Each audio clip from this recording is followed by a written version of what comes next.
Welcome to Beyond the Work, Tales in Multifamily Maintenance, an audio and video podcast brought to you and powered by the Multifamily Media Network. My name is Chris Caramanica, and I am your host.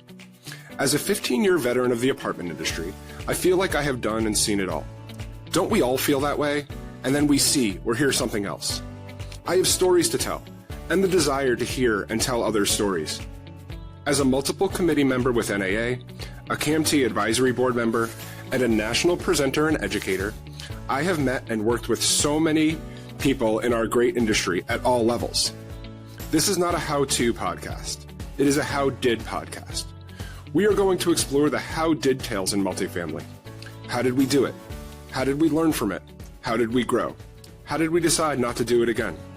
Join me as we go beyond the work. David Holland, thank you so much for joining me and the audience today on another episode of Beyond the Work, Tales in Multifamily Maintenance.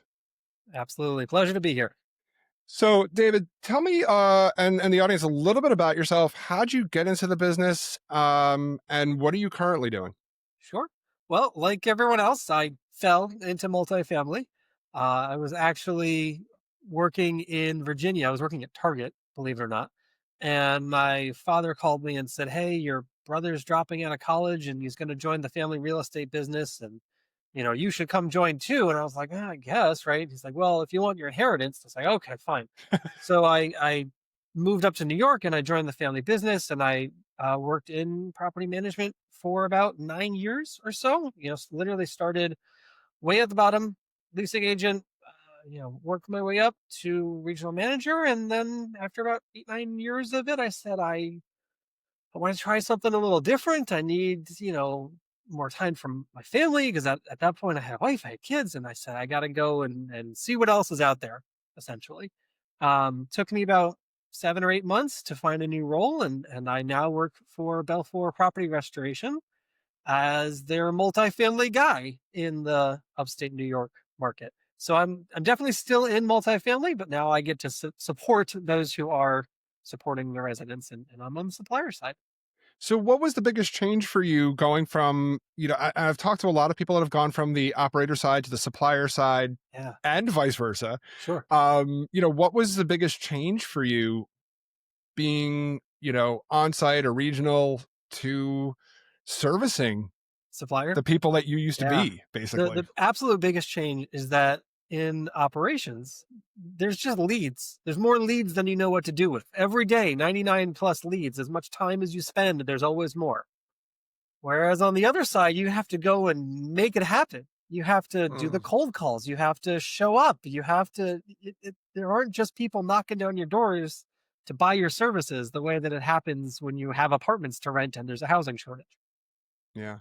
Yeah, no, I can see that, when you're an operator, everybody's always looking for a place to live. Yes. And there's limited, depending on the area that you're in, there's limited housing options or price points that you're able to. But when you're on the supplier side, you're in a space where there's probably more competition.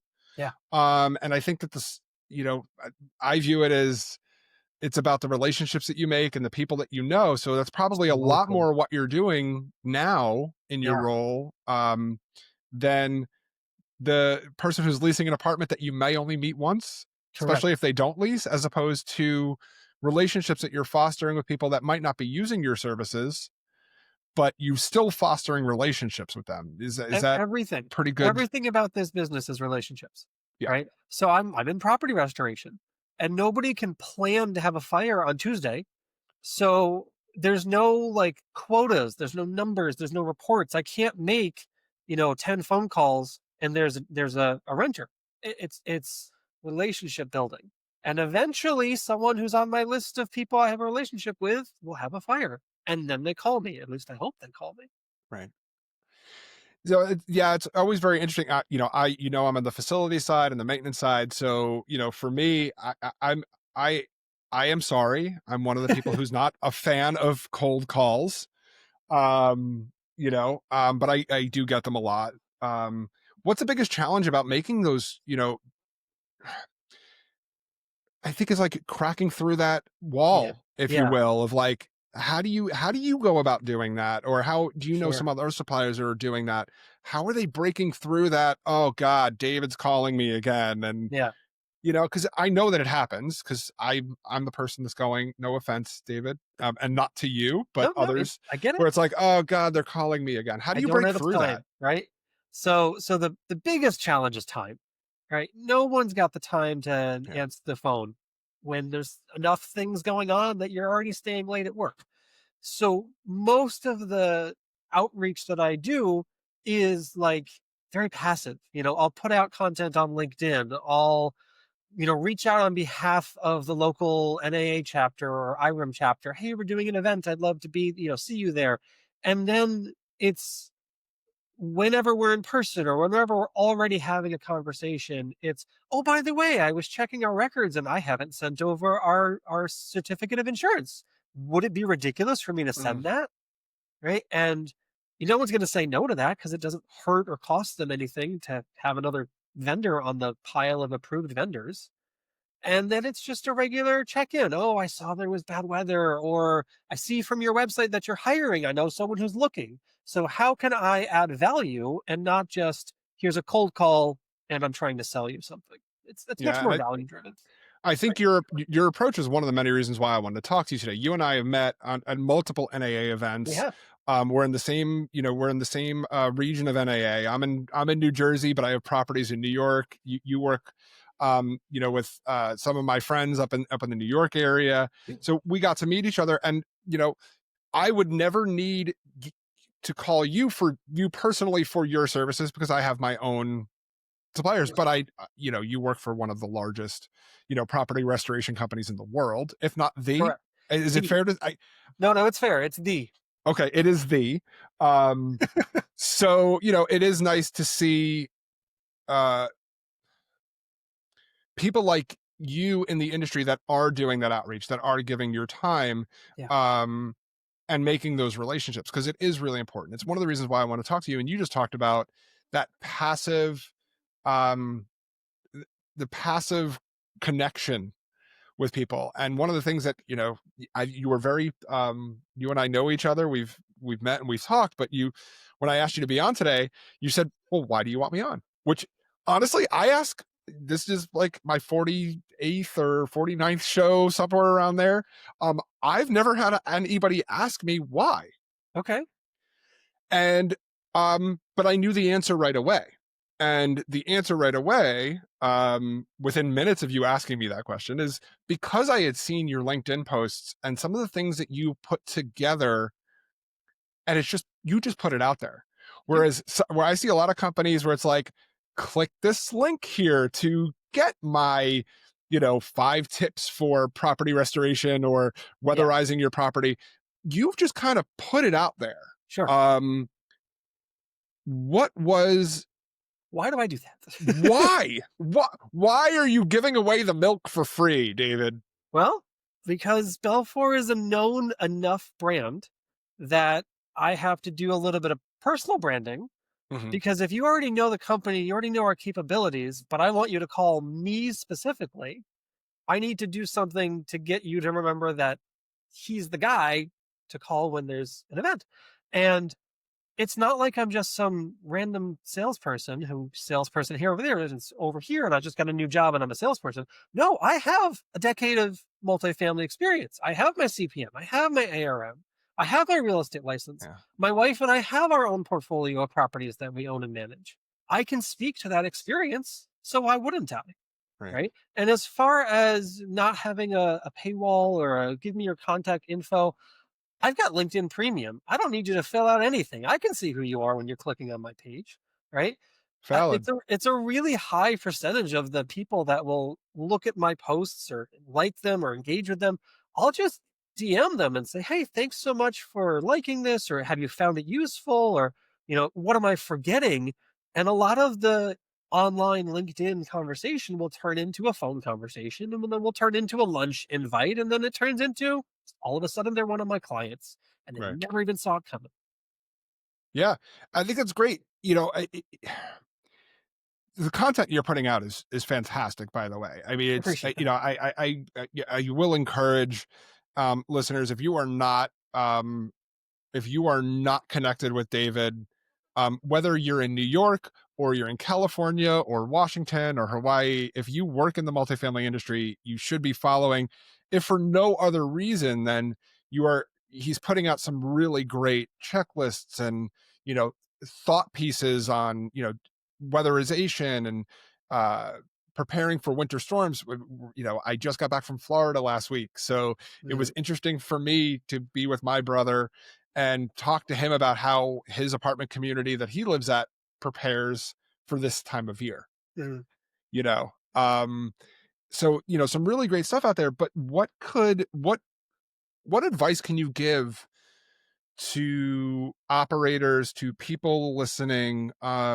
Let's start with operators first, because I Sure, think sure. we already covered some things that maybe some supplier audience members could learn from you. But how do operators get the most out of their supplier partners? Oh my God, great question, Chris. So this is something I wish I knew when I was running properties, And managing teach me properties, right? something. Teach You me, don't please. have to do it all. As much Yeah. as everyone is like, I wear all of the hats and I have to work 80-hour weeks, you really don't have to do it all. There's suppliers out there, whether they're already on your approved vendor list or not, that are wanting and willing to do as much for you as possible, right? You could, if you were open enough, if you picked up the phone enough times or responded to enough cold emails, someone would buy you lunch every day of the week, right? Because they want your attention. And beyond just buying you lunch, there's stuff that, you know, the experts in their field can do for you. All you have to do is ask, or even just sometimes say yes, right? One of the things that we offer is disaster planning, right? We can show up to the site, walk the property, meet with the facilities team, check out where the sprinkler shutoffs are, check out the hydrants, check out anything that you need us to do, and write up all of your disaster planning for you for free. Yeah. Right? That's on the to-do list. It has been for 3 years. Might as well let someone who's an expert in it take care of it for you. Yeah. I've had similar experience, especially early in my career, where I learned a large national painting company keeps all of your records of Yes. every piece of paint that you buy from their local branch. Yes. All you have to do is ask, Yes. because when you order that paint for your turns or your hallway, right? Somebody keys it in at that local branch of that big national supplier, Yep. and they actually write down it's, you know, ceiling paint in the units is China white. Yep. So if you are a new maintenance supervisor or a new property manager, go to that local branch of that national supplier that you've been ordering from. They have it. You don't need to scrape a paint chip off the wall, right? You don't need to check old invoices. They will give you the paint colors that they sold the property 10 years ago, because that's how far back their records are.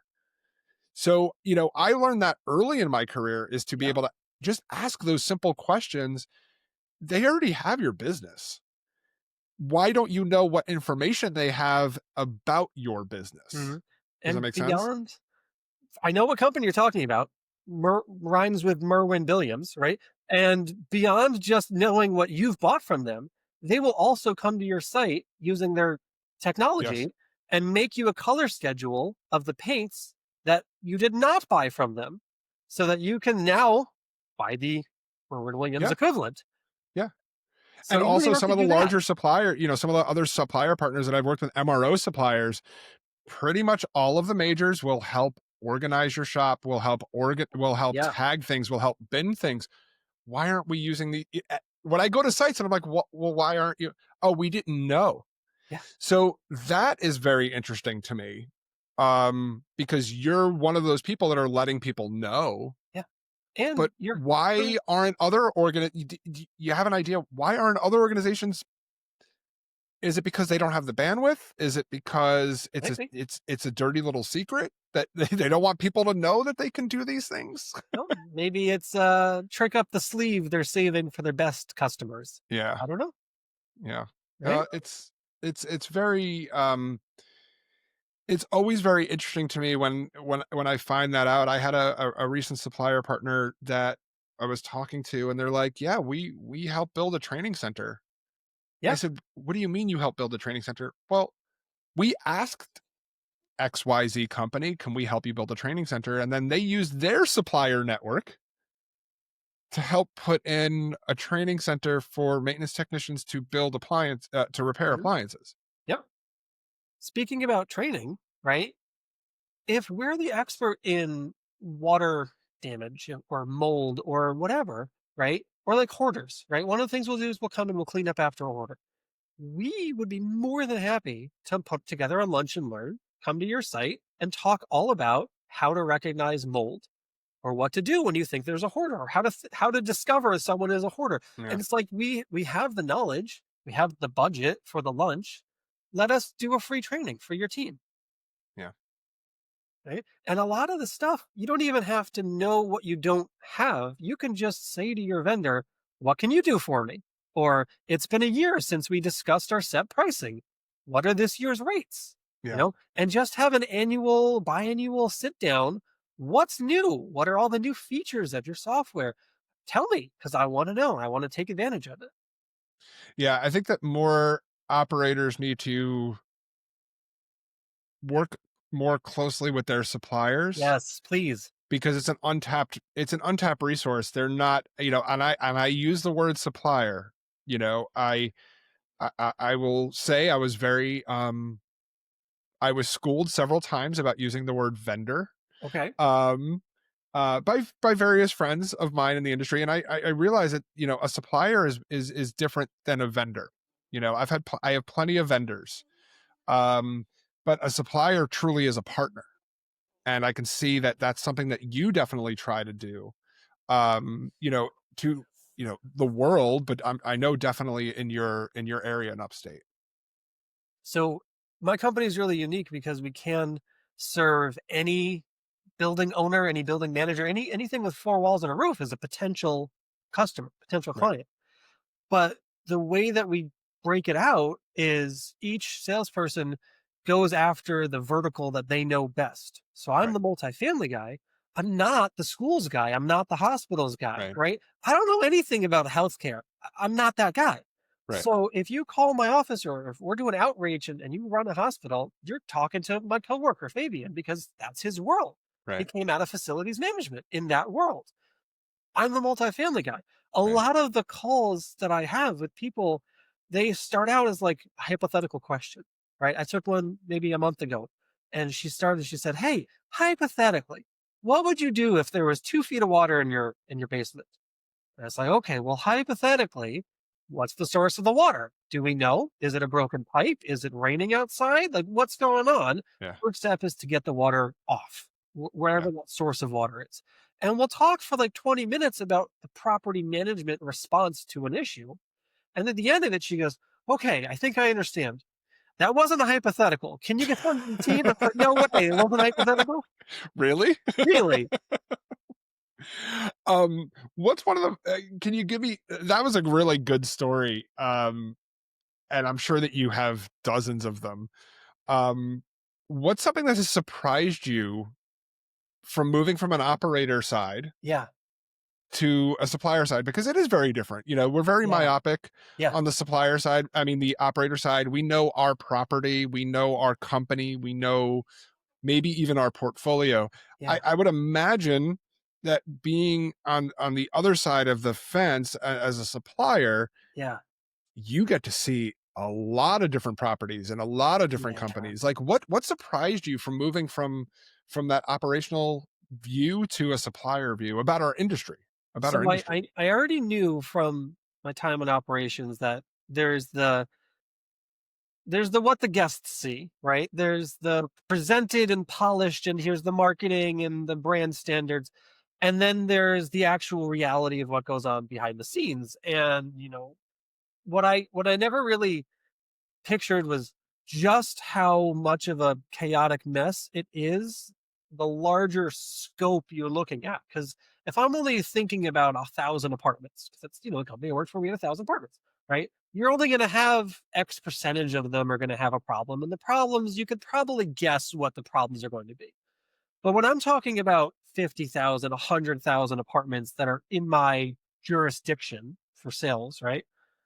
I'm talking about hundreds of companies, hundreds of apartments, and the potential for the problem they could have is so much greater. And where I've seen people really get into a jam is when one problem becomes two problems, becomes three problems, and a disaster plan can only plan for so much. Right. So I'll give you an example. This is a real story that happened in June, so only 3 months ago.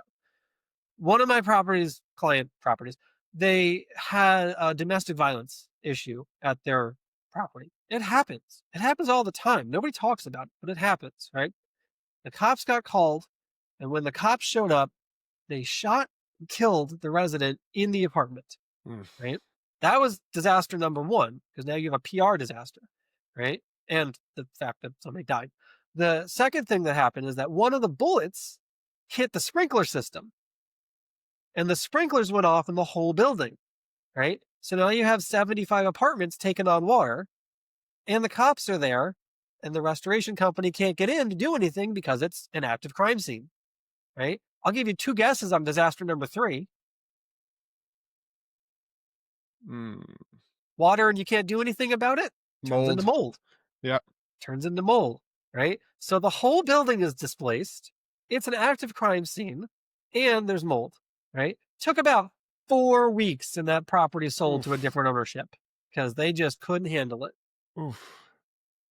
Right. And that's the kind of stuff that, like, you can't plan for 3 concurrent disasters like that. It's an interesting point though, David, is that, disasters, it's the old adage of death comes in threes. And you gave a perfect example of, disaster planning, and disasters actually come in threes. I had a property of mine, a high rise, where we had a frozen sprinkler pipe. Yep. And didn't know it was frozen until it burst, and then it flooded, and then it refroze. And it's like, that's the part of that I think a lot of operators forget about, is that, it's never one thing. And yes, put the PR aside, because there's always either internal or external public relations when there is an incident that happens at a property. Yeah. But it is the cascading effect of not being prepared for item one that usually causes items 2 and 3. Yeah. And one of the things that I always, work with my teams and preach is know where your water shutoffs are. Yes. Yeah. If that's the only thing you know about your property, and it's usually some of the things I try to, make sure that during onboarding or training, as you're teaching people on day one, is because if you don't know where the water shutoffs are, you're asking for a bigger problem. You have a bigger problem. Yes. Because they quickly cascade. I'll give you another story. Literally and figuratively. Give you another story. This was 3 weeks ago. This was August 15th, right? And you're talking about day one, okay? Had a operator locally that had opened a new property. It was a adaptive reuse. They turned a school into apartments, right? And on day number 1, the first residents moved in. That night there was a fire, right? So half the building is occupied, half the building is vacant. Fire happened in one of the vacant units. Sprinkler system turned on, and it got the fire pretty quickly because it was working. The issue then was that the fire, it was the water damage that hit the whole rest of the building because it was day number 1 and nobody knew where the shutoffs were. Right. As an operator, as somebody that oversees facilities in 4 states, and I don't know, where all of this stuff is. But I know one of the things that you put out there, and I've seen, there's plenty of templates that people can find. Yeah. This is cool. Is really simple, an emergency checklist of where are the shutoff, like start with the shutoff valves. Yeah. Have a list of your emergency vendors. I have a property that I've managed for 8.5 years, and somebody asked me the other day, well, where's the water shutoff for building 2? Well, I oversee over 100 properties. Sure. The site should know where it is. I'm a regional. I'm a director. I'd love to be able to, off the top of my head, know, but we also there is plenty of softwares out there. There's plenty of online resources out there where those things can be kept in a binder at the site, or, kept in, I'm not promoting any apps, but there are apps out there that if I can log in, I could find exactly that answer to where is that Yeah. building shut off for your water shut off in building 2. So if the communication is a huge piece of it, communication, access to documentation, that's a huge part of it. And the hardest part is the blank page. Yeah. Because if you say you're a new employee, you took over the site from someone who's no longer with the company, they never had a plan. The building's in operation. You have to put together a disaster plan, but it's not the top of your to-do list because there's a million other things that have to happen, right? And the disaster plan is not emailing you every Monday saying, you know, fix me. There's other people emailing you. So one of the resources that I put out on my LinkedIn, it's one of my featured posts. It's right up at the top, is a Chat GPT worksheet / prompt. So take 5-10 minutes, fill in the worksheet, and it's really easy stuff. It's like, what's the address and what's the number for your plumber? And you should know this stuff, Right. right? Copy paste the whole thing into Chat GPT, and it will output in seconds a fully formed disaster response plan that you can print, stick in the binder, and call it a day. I love that. I'm a big fan of AI, and I wanted to go down that route. So I'm glad you kind of brought that up. Because I've spoken about this here on this show, on my other podcast that I do with Mark Sharp and Paul Rhodes, The Turnover. We have a lot of spirited debates about AI. You are giving a prime example of how AI can and should be used for multifamily, right? Yeah. Is that there are plenty of resources out there, and all you have to know is how to Ask the ask it. question. Yeah. Where did that come from? Is that something that you've been playing with on your own, Yeah. or So I'll tell you exactly where that came from. So when I was interviewing for Belfort, my GM who was interviewing me said, what great idea do you have to get in front of, potential customers? And I was like, listen, one of the problems that I had when I was an operator was finding the time to write a disaster response plan. So it's a huge sales tool for us that we could offer that as a service, and we'll come to the site and we'll do this thing, and we'll write up all the documentation. And he's like, oh yeah, we already offer that. And hardly anyone takes advantage of it. And I said, okay, so how do we flip it? Because if we have that as a service, but nobody bothers utilizing it, is it even it goes useful? back to our original point, is that, supplier partners offer all these services, but nobody ever Nobody does. utilizes them. Right. So I say, well, let's enable people, give them the tools and the resources to handle it themselves. And when someone lets me onto their site to do everything, all I'm going to do is stick the information into ChatGPT, right? Let me just write a ChatGPT prompt and put it out there, and you can do it on your own schedule. I love that. What are some of the other things that you've used, AI for? So I'm going to be completely transparent, right? Please. All of, not even a lot of, all of my LinkedIn posts take a run through ChatGPT, right? Yeah. Because as good of an idea as I have, it'll get polished, it'll get cleaned up, it'll get put into a more viral style, because you gotta work with the algorithm, right? And beyond just kind of polishing it up, I can say, think about this from an operator's perspective. What question would they have, that I could already counter, or how could I pose this so that I get engagement in the comments? And I try to follow best guidance and put things out there so that no matter who's reading it, it's relevant somehow to their life, but it's really targeted towards who I'm actually trying to reach, which is your property manager and your regional manager in like New York, Northeastern US. But that doesn't mean it wouldn't hurt to have a disaster response plan in Arizona, right? You go ahead and use it. I'm not offended. Enjoy. Right. And, how can I bring value by what I'm putting out there on LinkedIn? So it's like this week, right? Now, September is National Preparedness Month. Yes. Right. So this week, my whole week is what are the tools and resources and links and stuff that I use to be prepared. Right. So there's the American Red Cross with their Ready rating tools and the FEMA stuff. And, it's like every day, here's 2, 3, 4 links, useful stuff, use it, take it or leave it. But at the very least, I'm being seen as someone who knows what they're talking about and is willing to share the good stuff.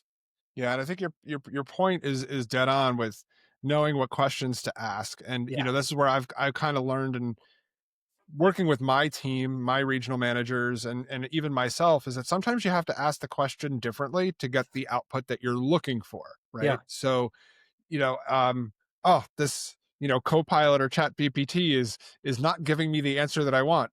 Well, maybe you asked the wrong question. Yeah. And it's kind of like in school. It's like, you ask a question, the teacher doesn't give you the answer. Yeah. Well, maybe you got to ask the question a little bit differently. So that actually is a really nice segue. I was going to go on to the next thing. If you want good customer service, be a good customer, right? Which is pretty much what you just said. So one of the areas that I think the next kind of ChatGPT based resource I'm going to put out there is a worksheet / prompt tool to help people write spec sheets. Because on the vendor side, the spec sheet tells me what you want, right? Yeah. If you call me and you're like, oh, we want to renovate the clubhouse, and that's all of the information that you have, right? It's going to be weeks of what flooring, what paint coloring, what schedule, what budget, all of these questions. If you can give me a spec sheet, not only will it make my life easier, it'll make your life easier because you're going to get what you're looking for a whole lot faster. And you're going to get apples to apples bids from the multiple vendors that you're going to. Yeah. So, and I've talked exactly about that before, because I use it. I was an early adopter, and I've been preaching this for almost a year now about creating scopes of work. So spec sheets, scopes of work. yes.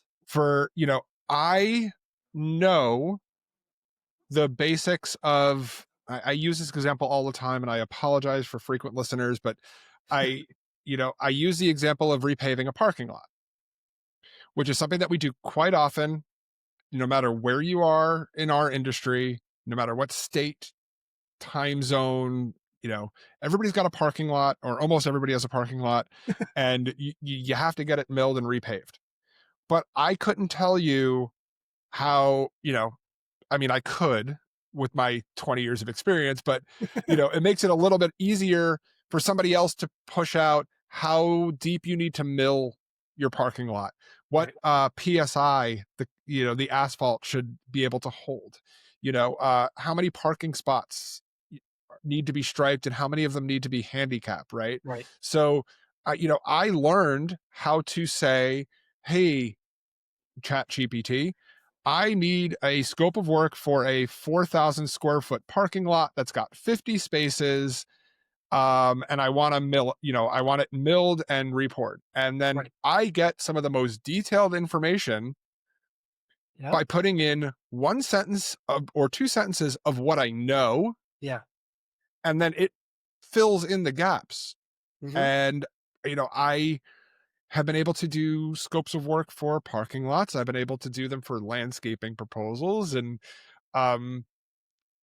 turn paints, and just give the information that you have and ask it to fill in the blanks, and then read it and make sure it's accurate, right? Yes. If the scope of work says you have 10 parking lot 10 spots, but you look outside and go, oh well, I have 20.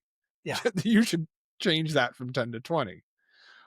You can also work it backwards, right? Because if you don't know anything, right, you can say, oh, imagine you're a property manager and the regional comes down and they say, hey, capital expenditure, budget for next year, we should talk about parking lot paving. I have no understanding or concept of experience in parking lot paving, right? So go to ChatGPT and say, hey, I was asked to put this together. Ask me questions, me, the user, to help figure out what should be in this spec sheet. And then ChatGPT will say, well, how many square footage is it? How many parking spots are there? Do you have any special needs? Do you need EV charging? Does it have runoff into a pond? And then let it play 21 questions with you. And at the end, it will come out with the report that you are looking for, the spec that you're looking for. Yeah, that's really helpful, David, because, I think of it, I look at it as filling in the knowledge gap that I know that I'm lacking about a said project. You took the opposite, which I never really thought about, is get it to ask you the questions that you don't even know that you need to ask. If you don't know, you don't know. which I think is fantastic approach for operators that don't have a facility background or a capital background, or, you know, even maintenance supervisors, you know, they've only ever been a technician and now they're being asked as a maintenance supervisor to create a scope of work. Yeah. They've never done that before, and they don't know what needs to be put in there. My other favorite one is work rules. People always ask me, well, like, what are our work rules? I don't know what your work rules are. What do you think your work rules should be? Yeah. Like, well, should they be able to work before 9:00? I don't know. Should they? That's a question. You know, You tell sometimes me. I'm Chat GPT, Yeah. right? And I'm like, I don't know the answer to that question. But it's, you know, it's a pretty interesting approach that I'm definitely going to think about more. The other cool thing you With can my do is you can operators. turn on deep research. I don't know if you've ever played with deep research. No. Fantastic. So turn on deep research, right? Because you know how ChatGPT, it's pretty quick. Within 30 seconds, you'll Yeah. get an answer. It'll check one or two sources. If you turn on deep research and then prompt it with a question like, I need to repave a parking lot in Newark, New Jersey in this zip code.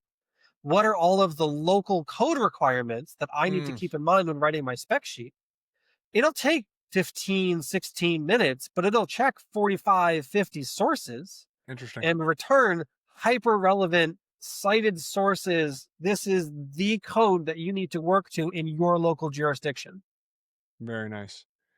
What are you seeing our industry shift to when it comes to supplier relationships? Are you seeing, you know, is it more the same old, or are people, especially with the cost of things, are Yeah. property operators becoming more diverse in their supplier partners, or are they sticking with their, you know, Johnny Yeah. quick proposal?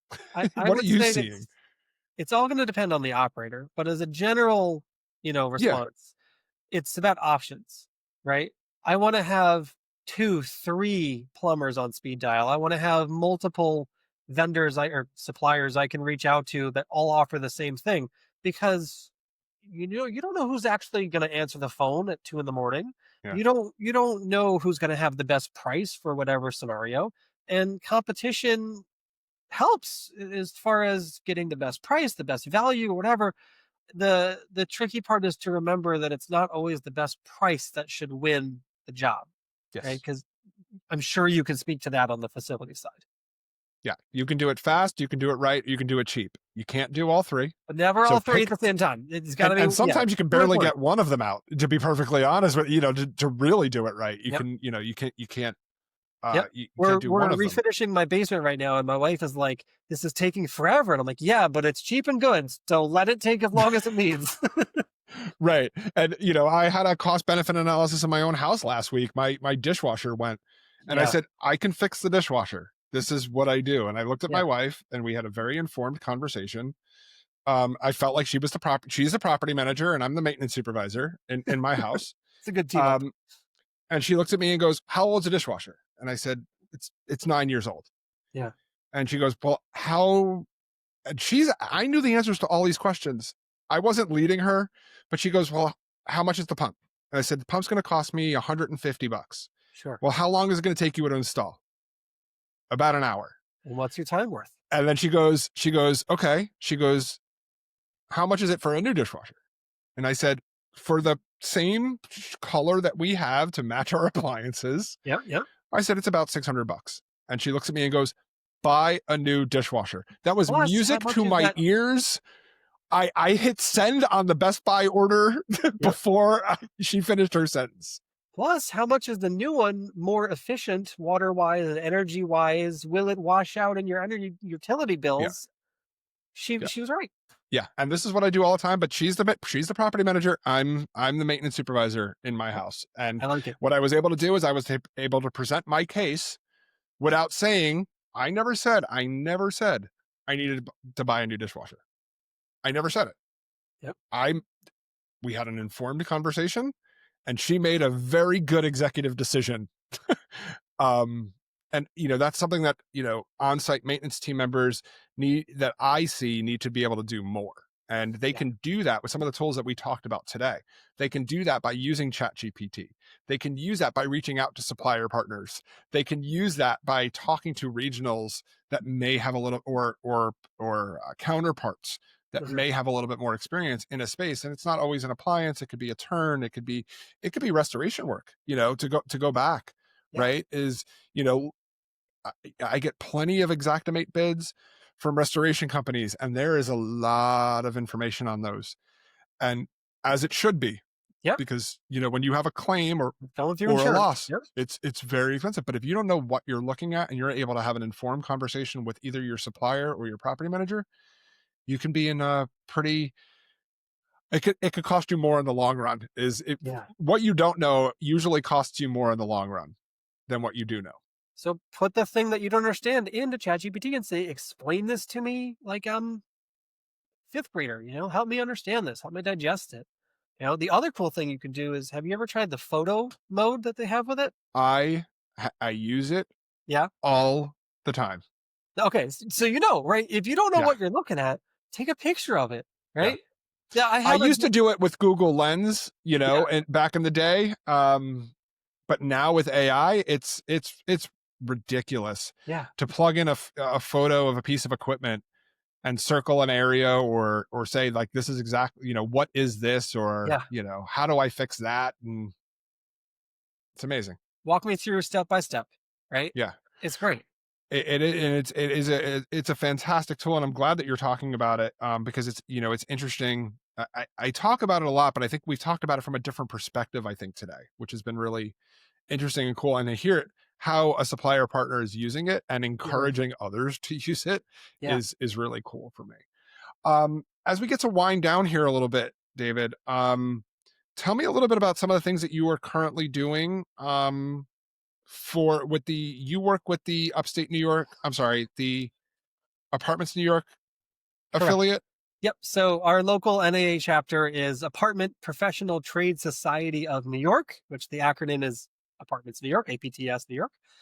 So our next big thing on the calendar is Apartments Palooza, which will be October 15th and 16th in Saratoga Springs, New York. I'll be there. So I actually chair our member engagement committee for the chapter. So my job is probably the best volunteer role in the group. It's just calling people and saying, hey, we're doing a happy hour. We're doing a get together. I'd love to see you. Can you make it? And that's it. It's just, I'm bringing the fun, and I want you to be along for the ride. That's great. And I know that you do a lot of work with the, your local affiliate, but you're also involved at the national level. So I thank you for your volunteerism as well. And it's always good to see you at those events. Anything else that you want to talk about before we, bring this episode to a close? On LinkedIn, it's linkedin.com/David Holland CPM. Love to connect with everyone. And, I don't know, that's kind of all I got, just keep on fighting the good fight and take advantage of what your suppliers have to offer you. Yeah. And I think that's really what we're really talking about today, is that, suppliers are truly our partners in, this industry, into all industries, but our suppliers really do go above and beyond, and they are an untapped resource, not just somebody that is looking for business or that is looking to, make a buck. That's one of the many things I love about our industry, is that, the true supplier partners that are out there, like yourself and the other organizations that support local and national affiliates, is they are true partners. And that's been a nice thing to talk to somebody about, because, I know a lot of people, dread those cold calls or dread those cold emails. But you don't do it in a cold way, and a lot of our supplier partners don't. So while we call them cold calls, it's all very warm when I see a LinkedIn post from you, or I get an email from many of the other partners that I work with in the industry, and a lot of us that do.